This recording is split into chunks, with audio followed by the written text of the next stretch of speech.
Air Chief Marshal Sir Hugh Dowding stood in his office at RAF Bentley Priory on a humid June morning in 1940, reading yet another memo questioning his fitness for command.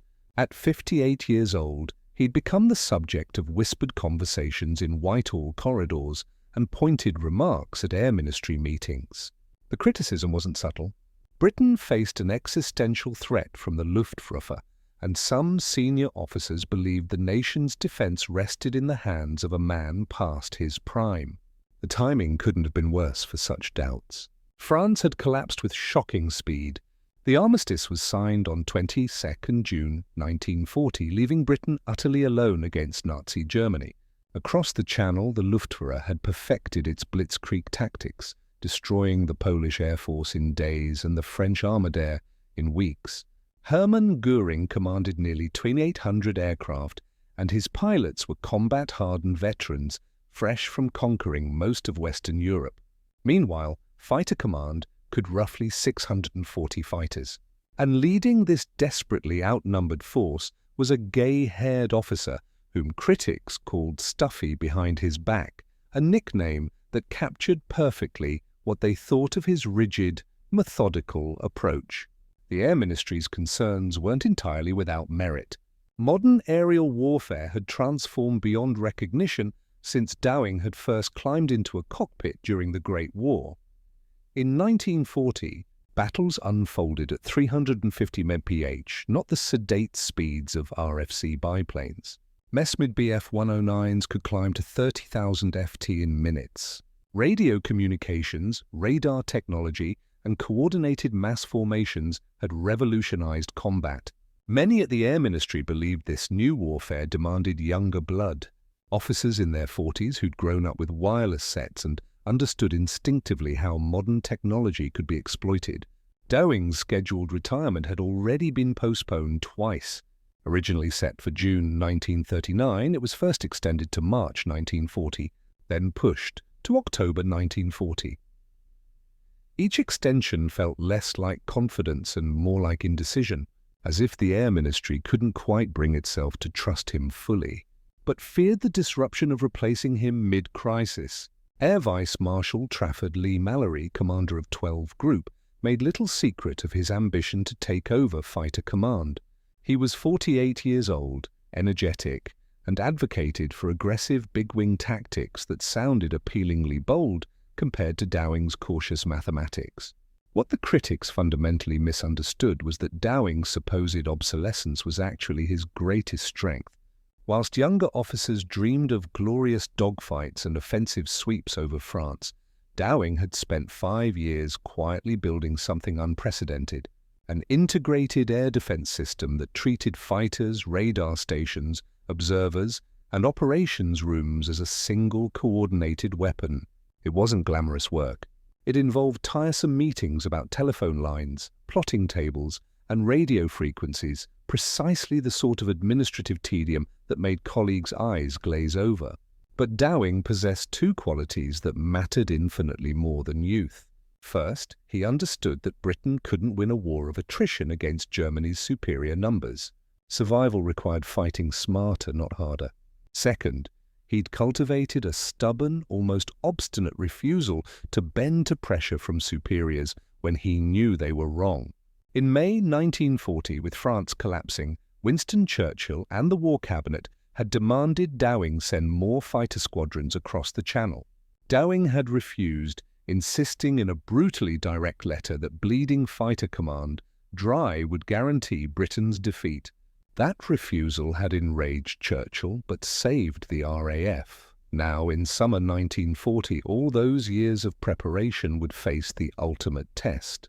The foundation for Dowding's defense had been laid 5 years earlier, in a period when most RAF officers regarded radar as little more than laboratory curiosity.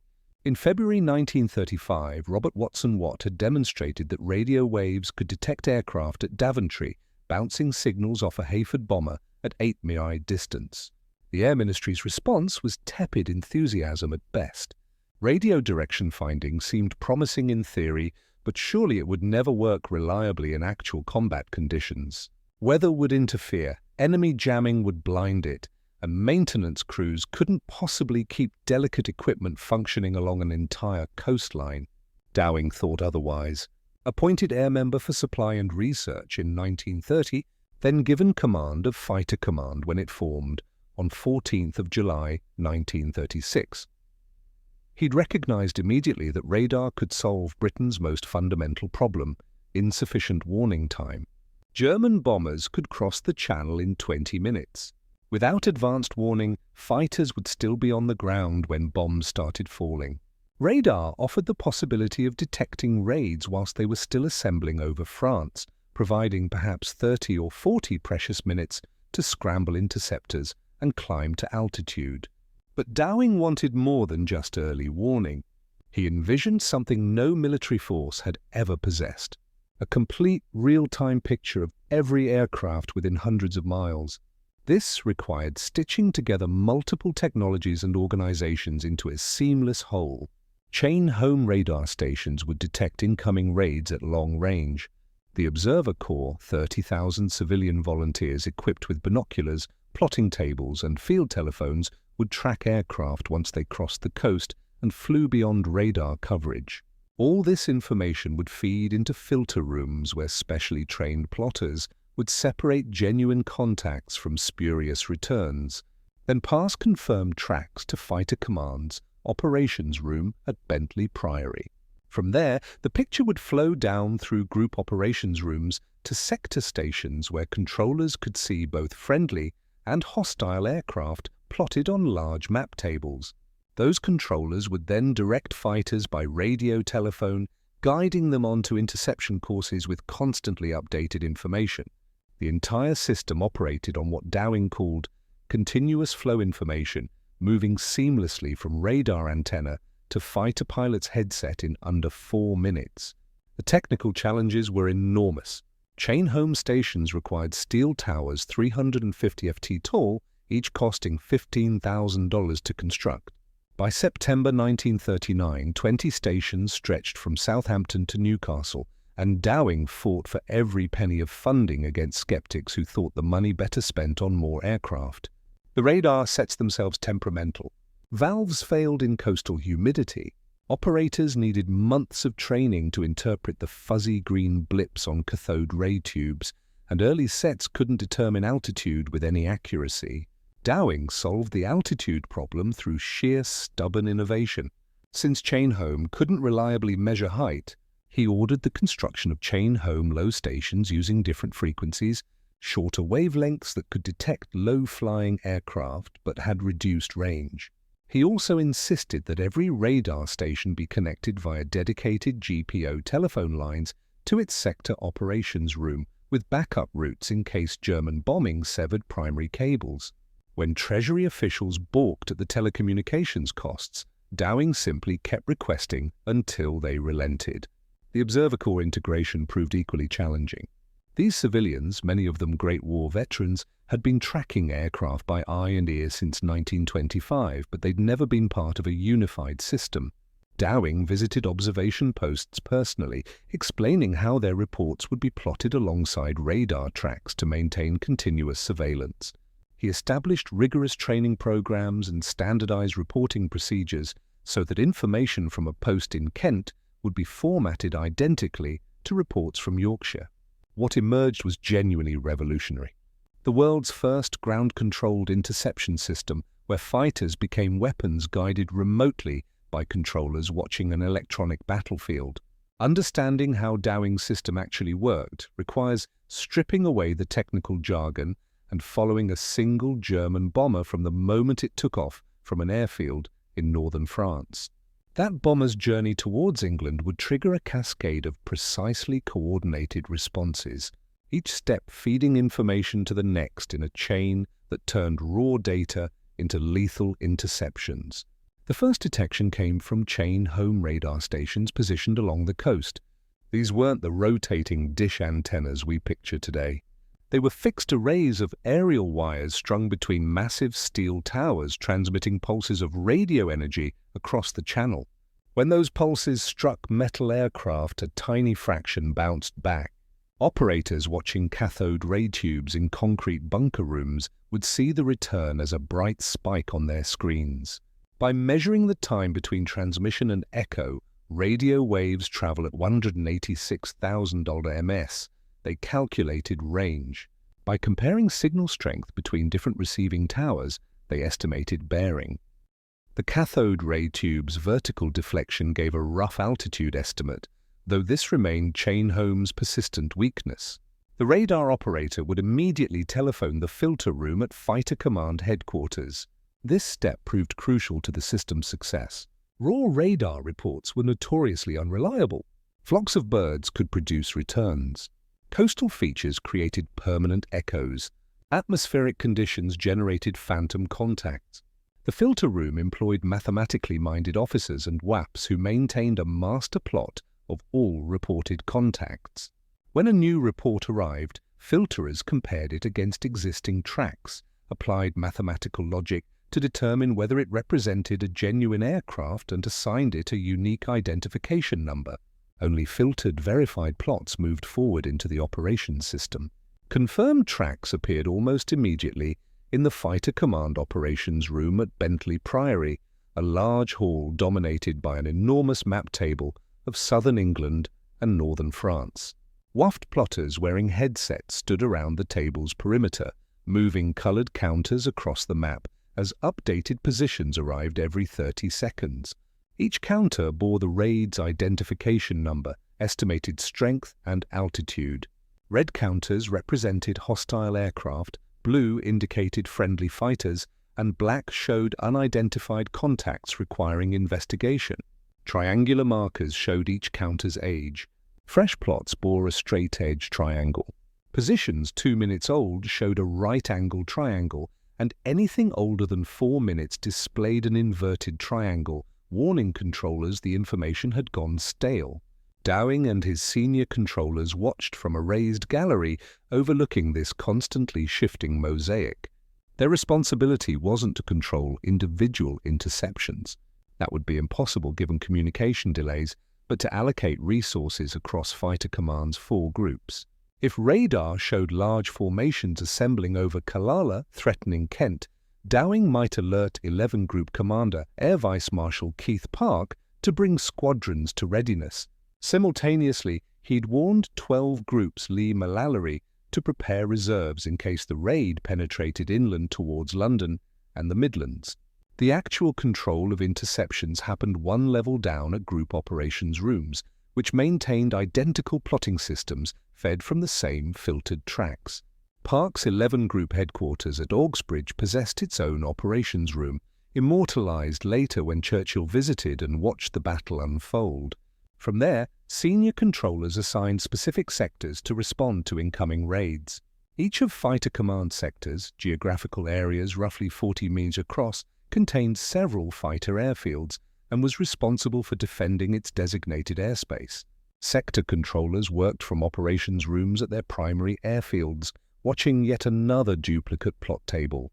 When Group Headquarters ordered them to scramble fighters, sector controllers knew exactly where hostile aircraft were positioned because they could see the same raid markers their superiors watched. As fighters climbed away from their airfields, ground plotters placed blue counters showing the squadron's position based on radio reports from the formation leader.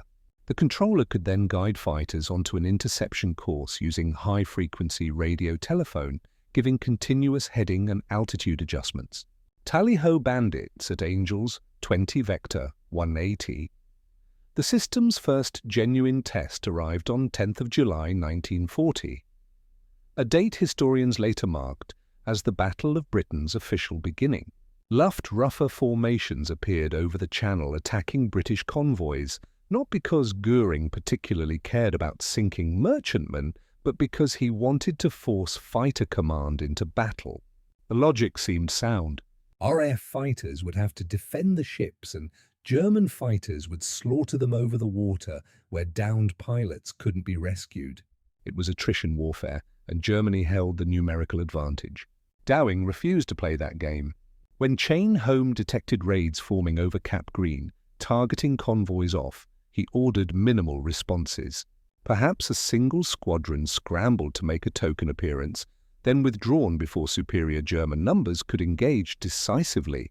His controllers often watched hostile formations circle over convoys for half an hour, deliberately holding fighters on the ground rather than throwing them into unequal combat. The admiral howled in protest.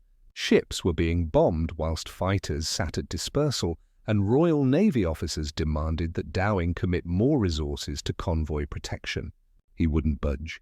Every Hurricane or Spitfire lost over the Channel was gone permanently along with its pilot. Fighter Command possessed roughly 640 serviceable aircraft at the battle's start against the Luftwaffe's 2,800, and Dowding knew those arithmetic realities dictated everything. Losing 50 fighters defending convoys might save a few thousand tons of shipping, but it would leave Britain defenseless when the real invasion came. His integrated system gave him the luxury of choosing when and where to fight. He intended to exploit that advantage ruthlessly, engaging only when conditions favored his outnumbered forces. The Luftwaffe shifted tactics in early August, targeting the system itself. On 12th of August 1940, Juncker's U-87 Stuka dive bombers attacked radar stations along the Kent coast. Ventnor Station on the Isle of Wight took heavy damage, its operations buildings destroyed, and transmitter towers buckled. Dew's Chain Home Station suffered similar destruction. German intelligence believed these strikes would blind British defences, creating gaps through which subsequent raids could pour undetected. They were half right. Ventnor went offline for 11 days, leaving a 70-mile hole in radar coverage, but Dowding's system proved resilient in ways the Luftwaffe hadn't anticipated. Observer corps posts filled the gap, tracking raids visually once they crossed the coast. Engineers strung temporary aerials transmitting fake radar pulses to convince German listening posts that Ventnor remained operational. Most crucially, the filter room adapted, routing information from adjacent stations to maintain a degraded but functional picture. The system bent under the assault, but didn't break. Then came 13 August Adler Tag Eagle Day, when Göring launched the offensive, meant to destroy Fighter Command entirely. The Luftwaffe flew one van 485 sorties, hitting airfields across southern England. Luftwaffe intelligence had identified what they believed were critical fighter stations: Manston, Hawkins, Limpy. Bombs cratered runways, destroyed hangars, and killed ground crews. From the German perspective, the attack seemed devastatingly successful, but German intelligence had made a catastrophic error. They'd bombed coastal airfields that weren't part of Dowding's sector system. Manston and Hawkins served primarily as forward landing grounds for damaged aircraft or emergency refueling, not as main operating bases. The actual sector stations, places like Big Ann Hill, Kenley, and Northolt, where operations rooms controlled the defensive battle, remained largely untouched. The Luftwaffe was smashing shop windows whilst the machinery in the back room kept functioning. 2 days later, on 15th August, the Luftwaffe mounted its largest single-day effort. 2,19 sorties launched against targets from Newcastle to Portland. This time, German bombers approached from 3 directions simultaneously, intending to overwhelm British defences. Luftflotte 5 flew from Norway and Denmark, attacking northeast England, territory they believed lay beyond fighter range. Dowding's operations room tracked every squadron's status with color-coded markers: available, ready, in action, refueling, or stood down.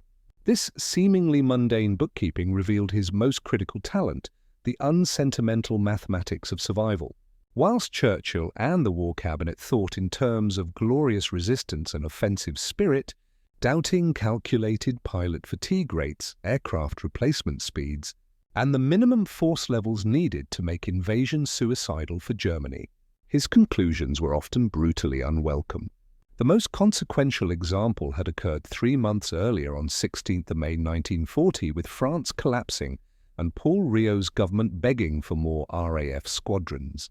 Churchill, swept up in the crisis, promised to send every available fighter. Dowding learned of this commitment whilst at an Air Ministry meeting and immediately demanded to address the War Cabinet directly. That afternoon he appeared before Churchill and laid out his case with mathematical precision. Fighter command required 52 squadrons to defend Britain effectively. Any fewer, and the defensive system couldn't generate sufficient sorties to defeat a sustained German offensive. Britain currently possessed 39 squadrons, already 13 short of the minimum. Churchill wanted inspiration and defiance. Dowding delivered a graph.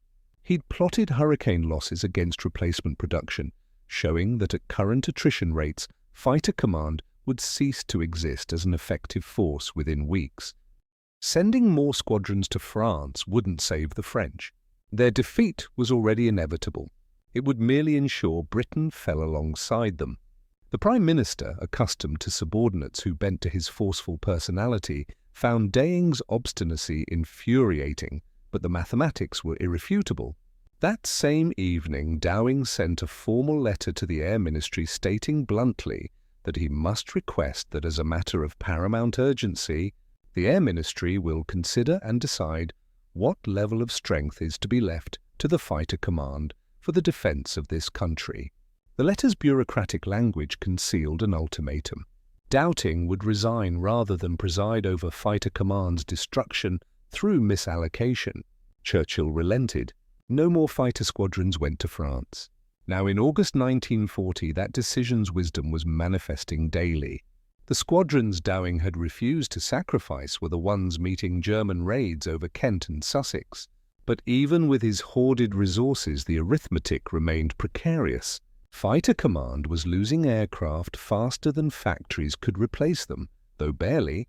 Between 8 and 23 August, the RAF lost 106 fighters, destroyed with 128 built, maintaining a knife-edge balance. Pilots presented a worse problem. 94 killed or seriously wounded against perhaps 60 newly trained replacements. A squadron started the battle with roughly 20 pilots. By mid-August, many fielded 14 or 15, with the survivors flying 3 or 4 sorties daily. Dowding instituted a rotation system that outraged his more aggressive subordinaries. After 2 weeks of intensive combat, squadrons were withdrawn from 11 groups' frontline sectors and rotated north to quieter areas, replaced by rested units from 12 or 13 group. The exhausted squadrons spent several weeks training replacement pilots and recovering before returning south. Lee-Mallory argued vehemently that this weakened 11 group precisely when maximum strength was needed. Surely it was better to keep experienced squadrons in action. Dowding understood what Lee-Mallory apparently didn't. Combat effectiveness collapsed once pilots became sufficiently exhausted. A squadron that had lost its experienced flight commanders, whose surviving pilots were flying on nerves and reflexes alone, contributed little more than target practice for German fighters. Better to rotate them out, absorb a temporary reduction in 11 group strength, and maintain a sustainable fighting force. He was managing fighter command not for tomorrow's battle, but for the 50 or 60 consecutive tomorrows that would determine Britain's survival. Sunday, 15th of September 1940 began with scattered cloud over southern England and a peculiar quiet. By late morning, chain home stations detected the first formations assembling over the Powder Kalala, large concentrations suggesting the Luftwaffe intended something significant. At Fighter Command headquarters, Dowding watched the operations room plot fill with hostile markers, each representing bomber formations escorted by fighters. The raids were coming in waves, timed to arrive sequentially, so that British fighters, having landed to refuel from meeting the first wave, would still be on the ground when subsequent attacks arrived. At 11 Group headquarters in Oxbridge, Air Vice Marshal Park scrambled every available squadron. The coordinated response Dowding had spent 5 years building was about to face its ultimate examination. By 11:30 hours, 23 squadrons over 250 fighters were airborne simultaneously. The largest single concentration fighter command had yet managed. Park sector controllers watched their plotting tables, guiding formations into position, not through guesswork, but through precise real-time information fed from the filter room. Spitfires from Biggin Hill intercepted bombers over Maidstone. Hurricanes from Kenley engaged the escort fighters. North-wheeled squadrons caught a second formation approaching London from the east. Winston Churchill had chosen that morning to visit Park's operations room. Standing in the gallery overlooking the map table, he watched WAF plotters move counters representing the unfolding battle. Every squadron marker bore a status light: green for available, red for engaged, blue for returning to base. As the morning engagement developed, more and more lights switched to red until nearly the entire board glowed crimson. Churchill turned to Park and asked the question that had haunted Britain for months. "What other reserves have we?" Park's reply was devastatingly simple: "There are none." Yet the system held. German bomber formations, harassed by continuous fighter attacks throughout their approach, scattered their bomb loads ineffectively across southeast England. Some jettisoned bombs over Kent countryside, eager to escape and return home.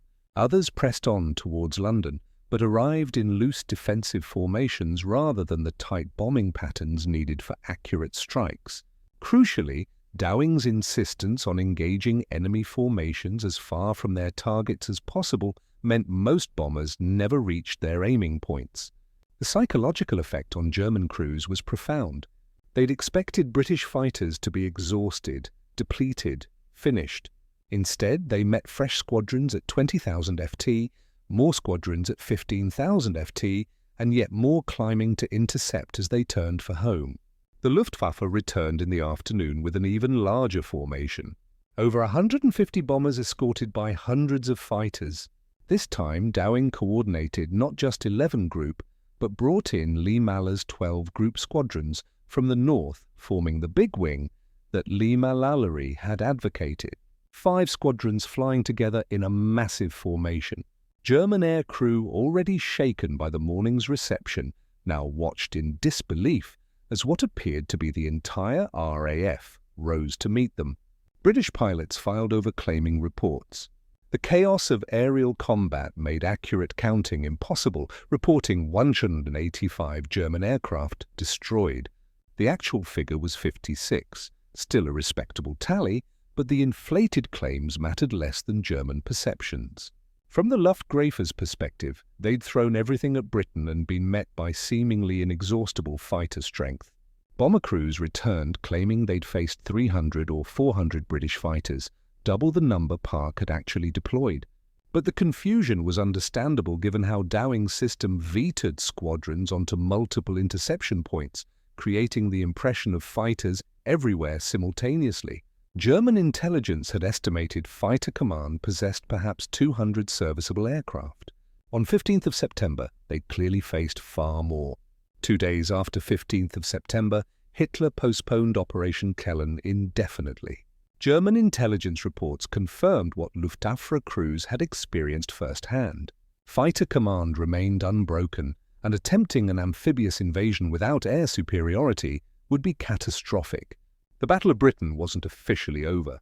The Luftwaffe continued bombing through autumn and into the Blitz, but the existential threat had passed. Britain had survived, and Dowding's integrated system had proven itself beyond question. His reward was removal from command. On the 17th of November 1940, barely 2 months after Fighter Command's greatest triumph, the Air Ministry informed Dowding that he was being replaced immediately. Air Marshal Sholto Douglas, a protégé of Chief of Air Staff Sir Charles Portal, would assume control of Fighter Command. Dowding was offered a minor posting in America, essentially exiled, disguised as a liaison role. The man who'd saved Britain received less than a day's notice, and no ceremony, no public acknowledgement, no thanks from the institution he'd served for 38 years. The backstabbing had begun weeks earlier, even whilst the battle still raged. On 17th October, the Air Ministry convened a meeting ostensibly to discuss fighter tactics, but actually serving as a forum for Dowding's critics. Air Vice Marshal Lee-Mallory arrived with prepared arguments attacking Dowding's defensive strategy. The so-called Big Wing controversy provided the ammunition. Lee-Mallory insisted that if his 12 group squadrons had been allowed to form large formations and engage the enemy earlier in the battle, German losses would have been far heavier. Squadron leader Douglas Bader, an aggressive and outspoken pilot, supported Lee Maller's position, arguing that Dowding's cautious methods had squandered opportunities to destroy the Luftwaffe entirely. The criticism was fundamentally dishonest. Lee Mallory's big-wing tactics required assembling 5 squadrons, 60 aircraft, which took 20 to 30 minutes. By the time his formations reached combat altitude and flew south to the battle area, German bombers had often already struck their targets and turned for home. Park's 11 group squadrons scrambled individually or in pairs from sector airfields positioned close to the coast, intercepted raids before they reached London, exactly as Dowding's system intended. The big wing occasionally achieved impressive results when it arrived in time, but its delays meant it functioned better as a psychological weapon than a practical defense. Yet Lee Mallory had powerful allies. Portal, who'd become Chief of Air Staff on 25th of October, preferred offensive-minded officers to Dowding's methodical defensiveness. Sholto-Douglas had spent the battle advocating for aggressive fighter sweeps over France rather than what he considered passive, waiting for German attacks. The Air Ministry establishment had chafed under Dowding's stubborn independence throughout the pre-war years. His demands for radar funding, his refusal to waste fighters in France, his insistence on questioning orders from superiors. Now, with the immediate crisis past, they settled scores. The official explanation for Dowding's removal cited his age and the need for fresh leadership. He was 58 when the battle began, nearly 59 when dismissed, exactly the age that critics had complained about in June. Never mind that those same critics hadn't dared remove him when Britain's survival hung in the balance. The real issue wasn't age, but personality. Dowding was awkward, humorless, stubbornly convinced of his own correctness, and utterly unwilling to play political games. He'd made few friends during his career and accumulated numerous enemies. Wars create opportunities for such enemies to strike. Keith Park, Dowding's loyal subordinate and architect of 11 Group's defensive battle, soon followed him into exile. Posted to Training Command, a backwater for an officer who'd just commanded the most critical air battle in history, Park eventually found himself shipped to Malta. Lee Mallory, meanwhile, replaced Park at 11 Group. The officers who'd actually won the Battle of Britain were gone, replaced by men who had spent the battle criticizing from comfortable distances. Dowding spent the war's remaining years in increasingly marginal positions, eventually retiring in 1942 with a Peerage Baron Dowding of Bentley Priory. That felt more like a polite dismissal than genuine honor. He occupied himself with spiritualism, writing books about life after death and attending seances, behavior that further convinced the Air Ministry establishment they'd been right to pension him off. The officer who'd built the world's first integrated air defense system faded into comfortable obscurity, whilst others claimed credit for the victory. Vindication arrived slowly, built on thousands of operational reports, technical analyses, and captured German documents. Post-war research revealed what Dowding had intuitively understood. The Luftwaffe had been 1 week from abandoning the offensive when Hitler postponed the invasion. German aircrew morale was collapsing under the strain of facing continuous fighter opposition. Bomber losses had reached unsustainable levels, roughly 4% per mission, and Göring's promises that the RAF was down to its last 50 fighters had proven catastrophically wrong. Had Dowding squandered his resources in the early convoy battles, or committed everything to massive formations that took too long to assemble, fighter command would likely have collapsed by early September. The integrated system's true genius became apparent when other nations attempted to replicate it. American air defense networks in the Pacific struggled throughout 1942 and 1943 because they lacked the centralized coordination that Dowding had insisted upon. Radar stations detected Japanese raids, but getting that information to fighter squadrons, coordinating interceptions, and maintaining a coherent picture of the battle space proved maddeningly difficult. The U.S. Army Air Force eventually sent officers to Britain specifically to study how Fighter Command's operations rooms functioned, then copied the system wholesale for their networks in the Marianas and Philippines. The Soviets faced similar problems during the German invasion. Despite possessing radar and thousands of fighters, they couldn't coordinate defensive responses effectively. Their air defense remained fragmented. Radar operators worked separately from fighter controllers who received information minutes late through convoluted chains of command. German bombers operated with near impunity over Soviet cities until 1943, when Russian officers finally implemented a filtered plotting system modeled explicitly on Dowding's template. By the Cold War, every serious air defense network incorporated the principles Dowding had pioneered: centralized early warning, filtered tracking, real-time plotting, and ground-controlled interception. The North American Aerospace Defense Command, NORAD, established in 1958, functioned as Dowding's system enlarged to continental scale. Radar stations stretched across the Arctic, feeding data to combat centers where controllers watched electronic displays that had replaced plotting tables but served identical functions. When Soviet bombers were detected, fighters launched under guidance from ground controllers who could see the entire tactical picture. Exactly the capability Dowding had insisted upon 20 years earlier. Modern integrated air defense systems, from Israel's Iron Dome to America's Aegis platforms, all descend directly from Dowding's innovations. The specific technologies have transformed beyond recognition. Phased array radars, satellite tracking, computer processing, replacing human plotters. But the underlying architecture remains his. Sensors detect threats. Data feeds into centralized coordination centers. Controllers allocate defensive resources, and interceptors engage under guided direction.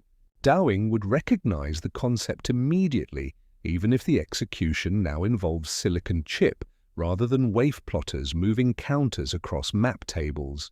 He died on 15th of February 1970 at age 87, having lived to see his methods become the foundation of air defense worldwide. The Air Ministry had doubted whether a 58-year-old could defend Britain with untested technology. That 58-year-old had revolutionized warfare itself.